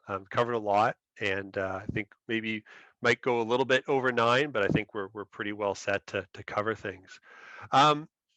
So talking about tag availability, I think this is probably a question for you, Patrick. And I got lots of this question. Maybe the most common question we got. So both. Well, Christopher from Guelph is just one of the people who asked it, but can we rely on getting tags for our group each year? That's a loaded question, I know, but what can you tell them about this? Well, of course, it depends on a number of factors. Again, if it's a reasonably large, moderate to large group, and it's not in a unit that has like very, very few tags relative to the number of past applicants, I would expect that a group could again compete for their preferred tag type or one of their preferred tag type each year. But if they just want to ensure, so it depends on the objective of the group. If the group simply wants to make sure they have a cap or a tag in their pocket so they can go hunting, I think most groups, there are ways that they can strategically apply to ensure they will have a tag in their pocket and can go to their hunt camp, for example. Now they may have to use points, consider using points to apply for a calf tag or another tag type that may be a bit lower demand. But in most cases, I think, like I said, with careful consideration, a group should be able to make sure they have a tag. And again, if it's a reasonably large group that hasn't for some reason done something where they would none of them would have many points, there should be ways they can go about, like I said, applying strategically and competing for their preferred tag types in most years too. And I guess because the natural follow-up from this is a question that Gary from Kingston asked. And once again, he's one of many people that asked it, but if you and all the members of your hunt gang do not get a tag, you're not able to go hunting that year, right? That's the challenge of this. That's right. That's the kind of the unfortunate side of it. We put some changes into place, and again, we haven't spent a lot of time discussing why on some of these. But the expectation is the changes that we've made will allow us to harvest, or plan for bow cow and calf harvest at the biologically appropriate proportions that will be able to sustain and grow populations. And by doing that, then more hunters, or we can allocate more opportunities in the future. So hopefully, if that happens, that occurs, it's a very short-term thing. Yeah, again, I guess we can't make any guarantees. And I think this is probably a good thing to point out that it's, I know from the OFAH, and I'm sure from the MNRF too, it'll kind of be, well, I won't speak for the MNRF, I won't do that. But from the OFAH, that's definitely going to be something that we're going to be looking at, you know, over the next 3 years, leading up to what we hope is this 3-year review. Is definitely something we'll be paying very close attention to. Mm-hmm. So now I have 2 questions. One from Sean from Kitchener and one from Neil from Whitby.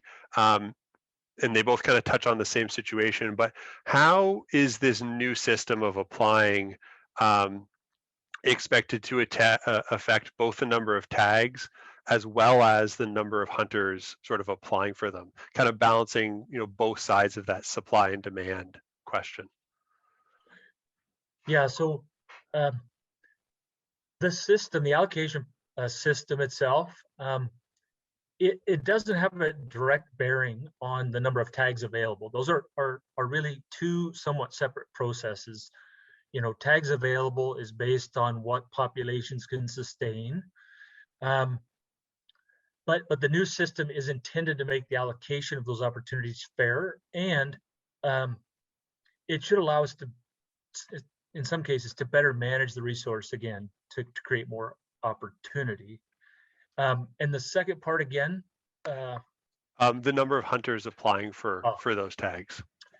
Yeah, so our expectation there is that with the application fee approach, we may re-engage some moose hunters that have maybe dropped out in recent years because they've just kind of gotten fed up that they've been applying for years and years and years without success and have just decided to quit trying. But there could be some of those hunters that would have a reasonable number of points. And so we expect that it could re-engage some folks that may begin applying again that haven't in recent years.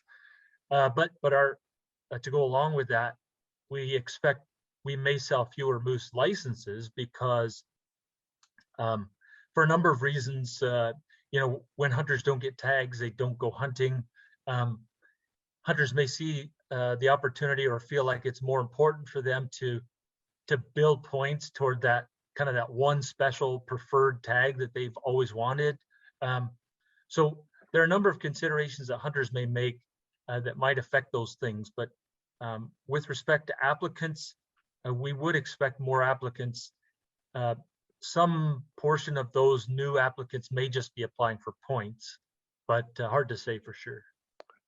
And just from kind of like a moose license sales sort of history, we're at about very roughly 90,000 moose licenses, and that's down from a peak. If I'm super rough numbers.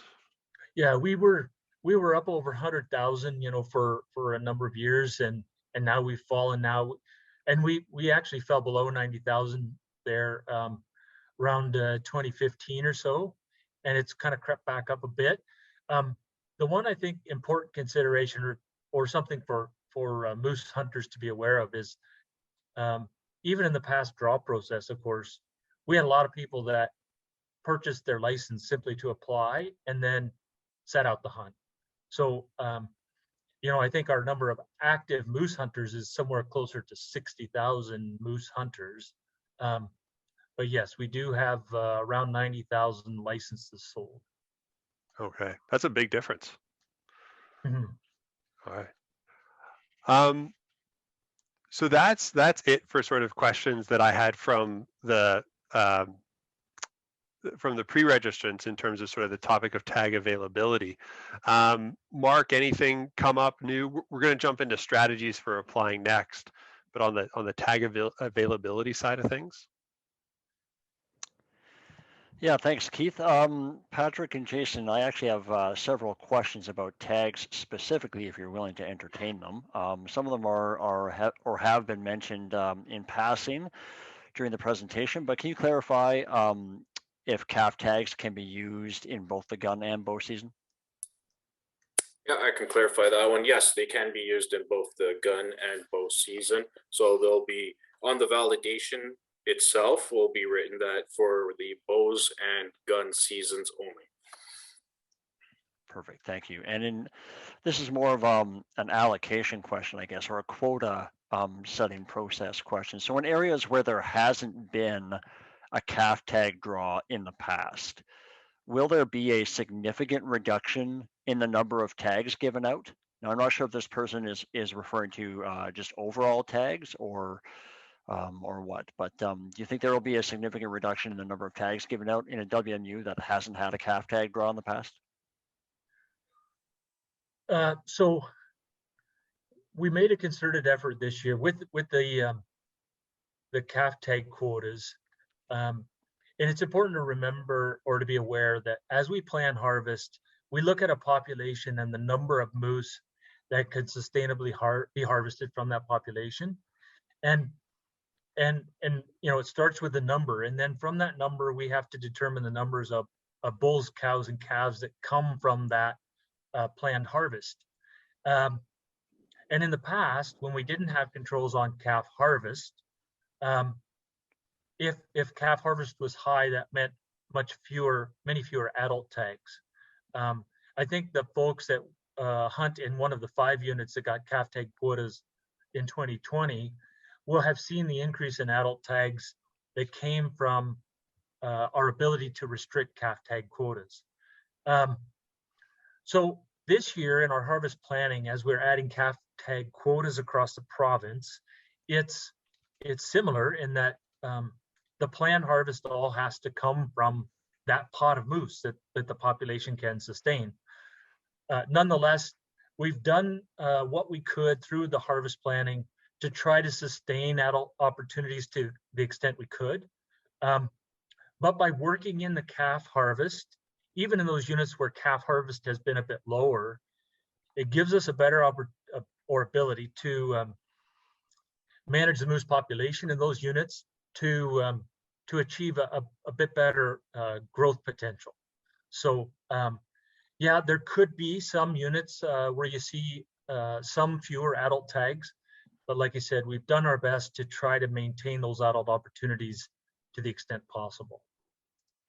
Okay, now that actually segues nicely into the following question about calf tags specifically and the greater control that the government now has over moose harvest. Is there a different quota in the cow/calf versus only calf applications, or is the calf tag allocation taken from the cow/calf quota? How does the government balance or even try to predict how to sustainably or maintain a sustainable harvest of calves when the number of calves harvested on the cow/calf tag is unknown? Yeah, so what we'll do there is we're planning those cow/calf tags as if they were cows. And it's important to do that because in our selective harvest system and in cervid biology, of course, the female is the most critical component of the population. They really are the engine, you know, producing young. So we're planning as if those are cow tags or if they are going to be used for cow harvest, so that we ensure we're not going to harvest more cows than the population can sustain. And we actually have very specific criteria for the proportion of cows in a population we can allow to be harvested. So we'll take that approach. If they happen to use those tags to harvest calves, and we know that some hunters, if they encounter a cow with a calf, will harvest the calf, you know, that's ultimately not that much greater detriment to the population than if they had harvested the cow. And actually, it would be better to harvest the calf in that case. All right, thanks, guys. Great. So now I think what a lot of people will find probably the most kind of, you know, get their gears turning section, strategies for applying. So this is some we're going to pick kind of Patrick's brain, pick Jason's brain, about what are some of the things that a hunter or a group of hunters should think about when applying. I think it's fair to say we're not going to cover all the scenarios, because you could be talking about a single hunter, a group of hunters. That group of hunters could hunt from a stationary hunt camp, or they could travel between wildlife management units. But I've kind of picked out questions. I know Mark's going to jump in from the chat as well, to kind of start building that picture and get folks for people to think about. So the first question is actually a pretty, I think, a good lead-in one. This is Lisa from North Bay. And she's asking, under this new system, if someone has never applied for a moose tag before, but would like to, should they apply in April? Yeah, as Jason, outlined in the actual application process earlier, they certainly can. With no points, or actually at the point they apply, they're coming into it with 1 point, I guess. But they could apply and just get their point or build points for the future in that first stage. They only have to pay once, so it doesn't hurt to do that. If they want a tag, they can put in for a tag in their first choice or so in that first stage. And if it's a lower demand tag type, they may well receive it. But it doesn't hurt. The thing I would emphasize is, if you're applying for tags, you should generally only apply for tags you're going to be willing to claim. We don't encourage hunters to apply for tags that they know they wouldn't claim, they know they wouldn't want to give their points up for. But it doesn't hurt. Their chances of competing for a tag are better in the late stages of the second chance allocation, but it doesn't hurt. Patrick, just building on that, what's the downside if, say, a group of hunters all applies for a bull tag in 60, but with the expectation that only one of them would claim it? What's kind of the effect of that on the system, or other hunters' chances or anything like that? Yeah, the system was designed to be robust to that scenario, but what that means is, if a large group of hunters applied and a number of them were awarded tags, but only one claimed it, that just means that there are more of those high demand tag types that are going to slip through to the second chance allocation to be awarded in that first step of the second chance allocation, most likely. And still, those tags are likely to be awarded then based on points, because hunters will see what tags remain available and have that opportunity to apply for them. But the preference would be to give other hunters that, if your group only wants one tag, give hunters a better shot at those in that primary allocation. So I think this actually, all red from Windsor, he was asking about this, and his question was, should all members of the group apply for tags, or only the people with the most points? From kind of what you said, it should be those people with the most points. And from my understanding, if say you, myself, and Jason are a group, and you have 15 points and I have 12, there's no way I would get the tag and you wouldn't. Right. Right. So if we're a group and we only want one tag, you could apply and Jason and I could say 99 Z it, or apply for another type of, like maybe a calf or a cow calf tag. Right. Yeah. If I'm right with that sort of thinking. Yes.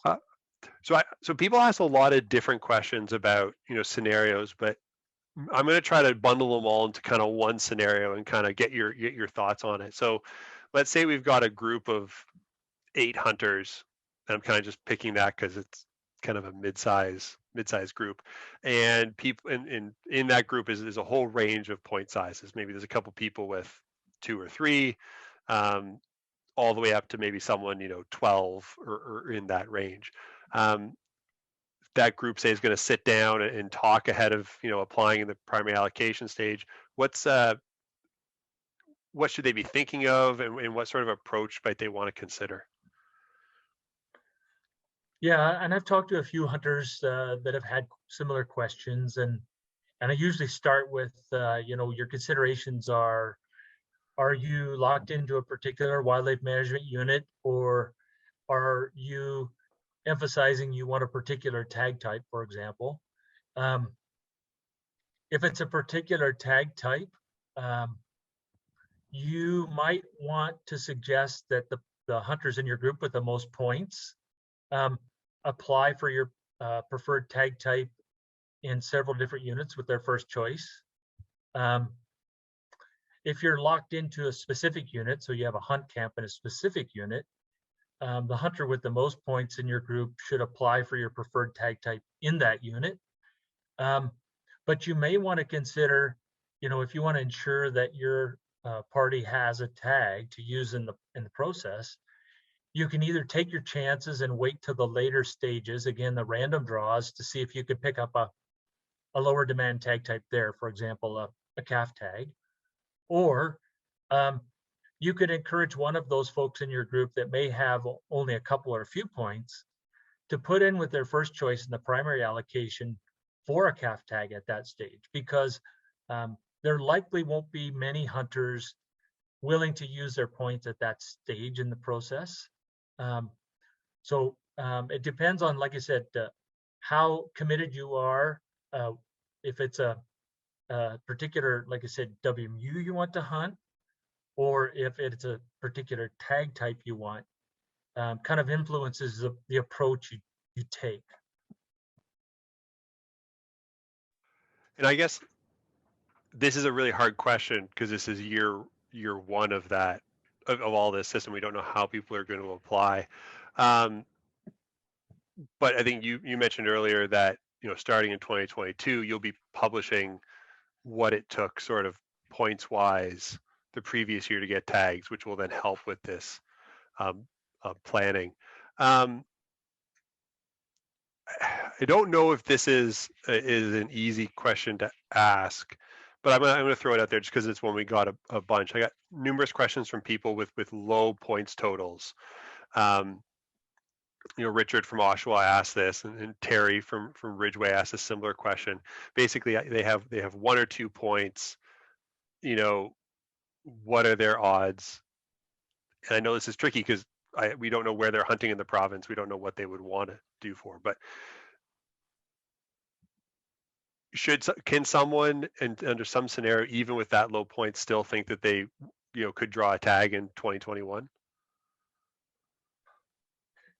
Potentially, if it's one of the point-based steps in the process, if they put in for what I would consider typically is a lower demand tag type, so again, calf, cow bow, for example. But even with that many points in the more highly prescribed WMUs across the kind of core moose range in near North and Central Ontario, they probably not going to have a great chance at those tag types in a point-based stage. They're probably better off, or more likely, I should say, to pull a tag in those last 2 steps again.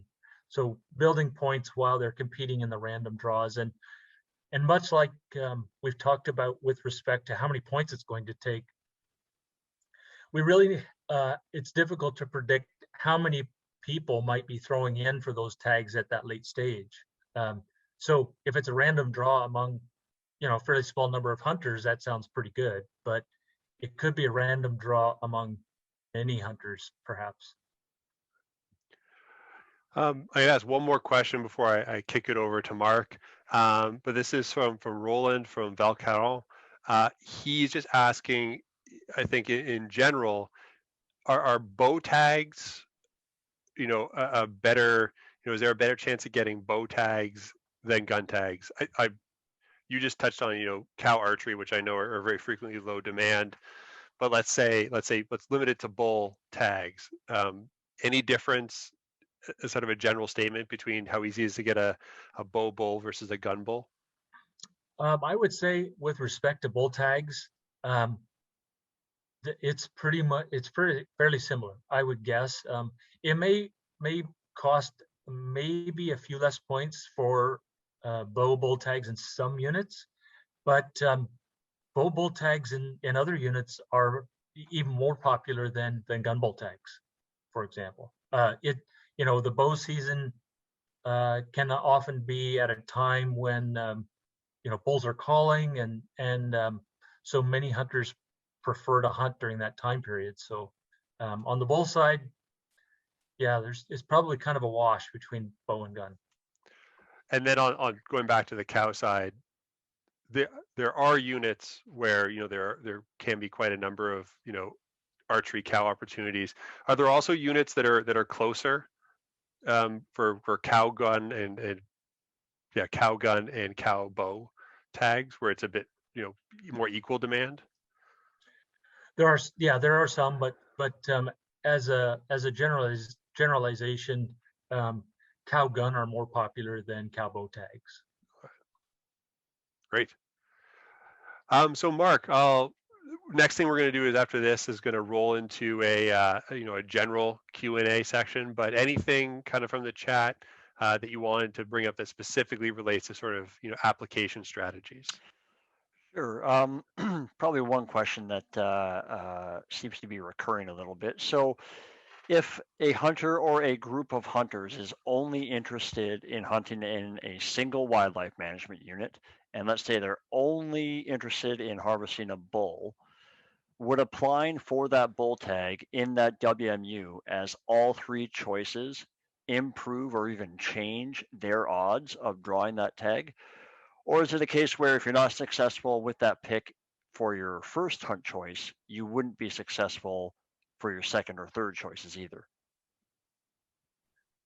Yeah, I think as Jason kind of mentioned earlier, if all those tags are, if you don't get it in your first, that means those tags are gone.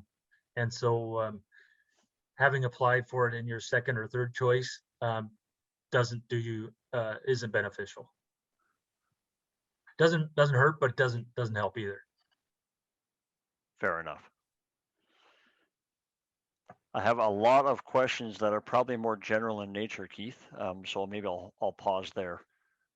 Sure. Well, I think we can just jump right into that. I mean, we're at 9 o'clock now, but maybe we go at least another 10 minutes, 15 minutes, and just get as many of those as we can, and then I'll end with some closing information for folks. But Mark, just start going. We'll see how many we can get through. Maybe I'll put a 15-minute cap on it just because it is getting late. That's a good idea, Keith. Thanks. So, guys, I got a couple questions about mandatory reporting here, actually. And some people are suggesting that if mandatory reports are not completed, is there a possibility of imposing a penalty that includes the loss of or an impact of some kind on a person's point total when it comes to mandatory reporting for moose? Yeah, so some jurisdictions have done that, have applied penalties to a hunter's points. I mean, it does become pretty important in a system like this, the point numbers that the hunter carries. But no, it's not. The points aren't part of any sort of a penalty scheme that we have currently. If we were to begin locking hunters out, then they wouldn't be able to apply and accrue points, but they wouldn't lose any. Okay, and this is a question that comes up. I'm sure you get it quite a bit, Patrick, as well as your colleagues. We get it quite a bit at the OFAH. And can you explain what efforts the MNRF has made to take into consideration moose harvest levels by Indigenous peoples into the existing tag allocation process or into the tag quota setting process for non-Indigenous peoples? Sure. Yeah, we have a system that's so we've worked to try to work better with our Indigenous groups and communities to find out their harvest levels and to share information that we have on provincially licensed harvest levels. We had some good sessions a couple of years ago as part of the Moose Project, and some of those discussions have continued since. But we don't have specific information, for many communities. Fortunately, again, we do have a system that's robust to not knowing that information, in that we manage adaptively, and by conducting moose aerial inventories every few years, even if we don't know what's taking moose out of a particular area, so it could be predation, it could be parasites having an impact, or again, rights-based harvest. We have a trend over time in populations that we can use then to adapt when we're doing our harvest planning. So in some cases, we do have specific information that can be incorporated in our plans or considered in our planning. In other cases, if we don't, by conducting those surveys over time, we can kind of indirectly account for that. All right, thanks. Keith, I'll throw it over to you briefly to see if you have any general questions while I continue to peruse the Q&A here.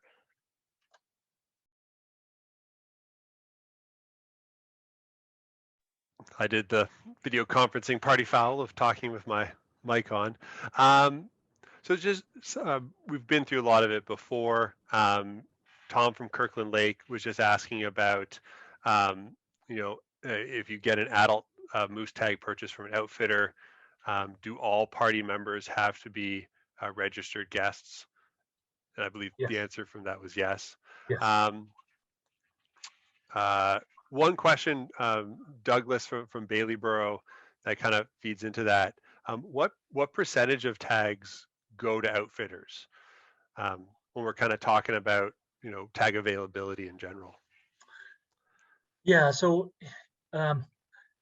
it was around 90% to the resident hunt, or to the allocation process, resident allocation process, and about 10% to outfitters at one time.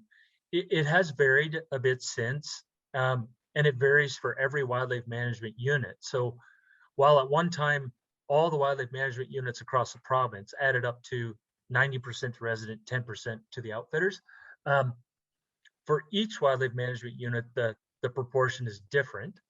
And originally those numbers were set based on the relative demand of residents and the tourism industry.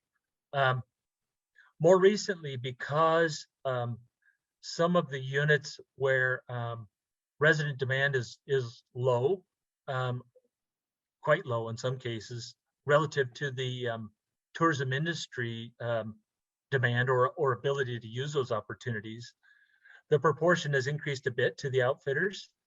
So it's a bit higher than 10% now, but it's kind of like I said, kind of a byproduct of those areas where moose have done better are units where the outfitter industry is able to make better use of the opportunities compared to residents.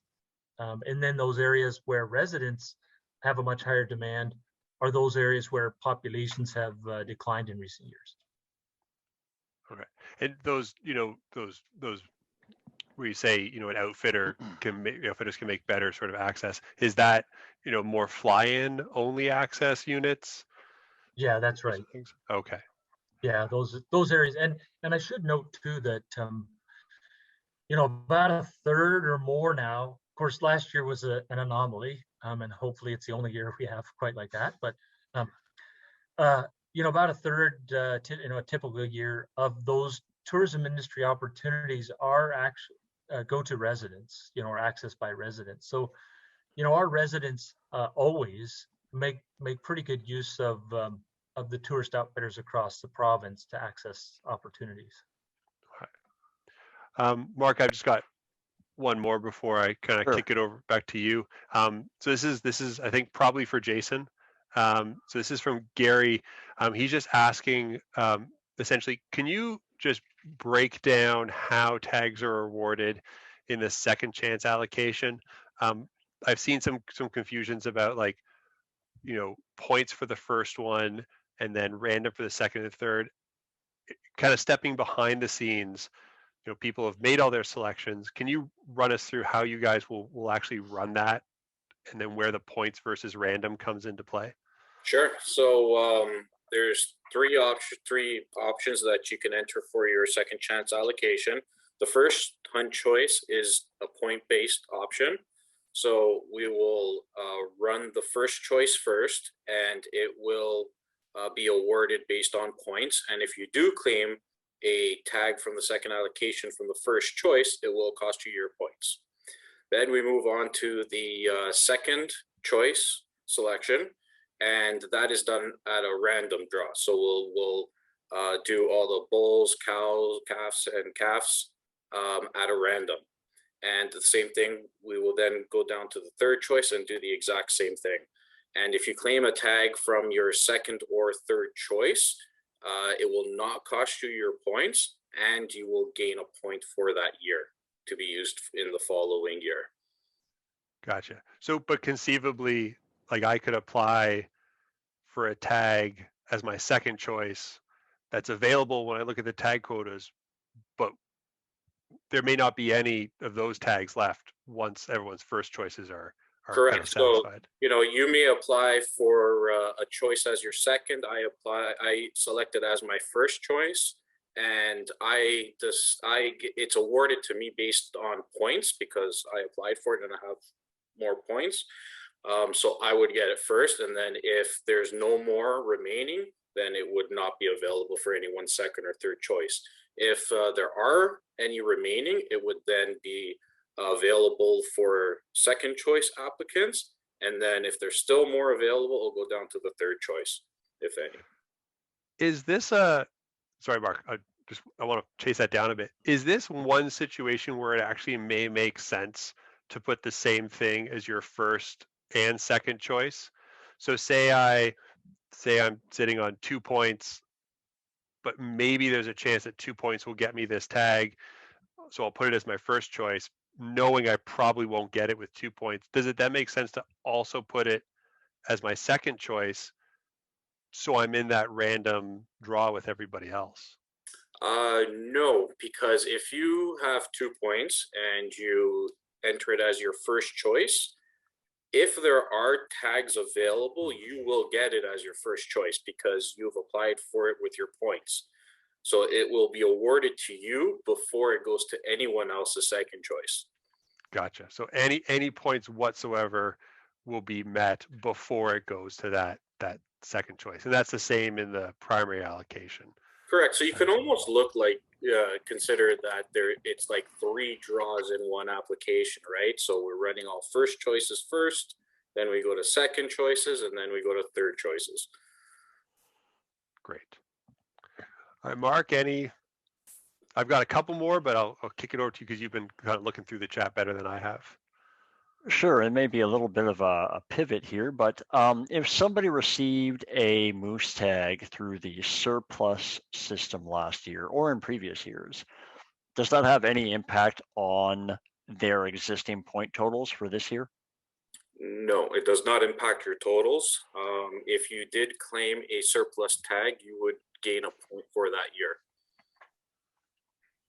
Okay, thanks. And in this first year of this new system, if a hunter or an applicant is successfully awarded a tag, what notifications will they receive? Will it be by regular mail or email, or do they have to log in on their own? They have to remember to check after the draw has been run to verify whether or not they've successfully been awarded a tag. If you do have an email address on file on your online account, there will be a reminder email sent to those who are awarded a tag for the primary and I believe second chance as well. But if you don't have email and you just go through an issuer or use the electronic telephone service, you will need to check it yourself and maybe set yourself a reminder to check it when the results are available. So in a way that actually there's a benefit to people who have provided the government their email address, even though I understand why some people don't, and I don't think I have actually for certain reasons, but people who do have that email address on file will likely get that notification, correct? Absolutely. Having an email address on file provides access to information that we send out via email, notifications, as well as setting up your online account provides you access to a lot of information, like your full draw history for moose, your full points history, as well as your hunter reports that need to be completed or have been completed in the previous year. Yeah, it's well worth doing it. Back to you, Keith. So I might just make this my last question. One thing that I noticed a few times in the chat was when you were doing your 3 choices, every firearm popped up. So that's the season where you can use rifles, shotguns, muzzle loading guns, and bows. That's correct. That's correct. Yes. Now I know there's 2 units. 7A and 18B, where they have special conditions. It's muzzleloading guns and bows only. Are all those options? They'll all show up. Yes. Yep. So all those options are available in the drop downs when you do select your choices. And also for the calf question, has been question of whether it's valid for both the gun and the bow season. In the case for 7A, it would be valid for the bows and the muzzle loading gun season. And when you're going through and doing your choices for the second chance allocation, will the drop down menus only reflect the tags that are available? Like there's no chance of me making a mistake and saying, oh, I want a bull tag in 47 when there are no bull tags in 47. That's correct. So yeah, so when we prepared the second chance allocation, the selections will be limited to units or hunt codes that have a quota available. So you won't accidentally select a hunt that has no quota available. Gotcha. All right, I think I'm going to kick this back over to Mark for one more question just before we do our wrap up, because it is 9:14. Thanks, Keith. Just a quick one here, because you mentioned a couple of WMUs that have slightly different regulations than many other moose hunting WMUs. Does the new system change the way that tags are allocated in WMU 65, where hunter numbers are controlled? No, I don't believe there were any changes for WMU 65. Is that right, Patrick? Everything remained the same then? It's the same. I think maybe that unit may not have had calf tags previously. There will be calf tags available there now, but otherwise it's all the same. Perfect. Thank you. So with that, I'm going to wrap us up. Jason and Patrick, if there's anything kind of, a last thought or a last comment you wanted to make before I kind of do my concluding one, the floor is yours if you've got anything. Nope, I've got nothing to mind. I just wanted to thank OFAH, thank you, Keith and Mark and everyone for the opportunity. Given the restrictions that we currently have, we might have been out and about talking to folks, but it's a good opportunity to reach some folks this way, and hopefully folks have seen some of the other communications on the changes and will visit the websites if they haven't already and be prepared for April 1st. Thanks again. And my conclusion was going to be kind of right that back. Definitely appreciate both, you and Jason taking the time, as well as there was other MNRF staff kind of that helped make this possible. And one thing our members have been very clear is that they need this information, and so we're going to keep working to get them all this information possible. So just to kind of wrap things up, I'm just going to share my screen again. If I can do this properly. Here are the various links, and you guys can see that I shared correctly. So here are the various links that were mentioned on today's call. So both OFAH and Government of Ontario links, as well as where to access the online application that Jason showed, and then phone numbers for doing it via the phone, as well as the Natural Resources Information and Support Center for things like tag transfer requests, point total reviews, and then I think any sort of general fish and wildlife questions you have. Just as a reminder, this will be available, the recorded video, as soon as our communications people can get it all set up. Jason and I are going to record a sort of a clean version of the run through and add it to that as well. And if you signed up for this, well, obviously when you registered, you'll get an email when that's available. Please feel free to share that, and we hope it's a resource that people will use to help them guide through the new system this year and beyond. So with that, I'll say thank you very much to Jason and Patrick. Thanks, Mark, for being behind the scenes, and thank you to everyone who tuned in tonight. Asked a lot of great questions. I know we didn't get to all of them, but we definitely did our best. So take care, everybody, and have a good night.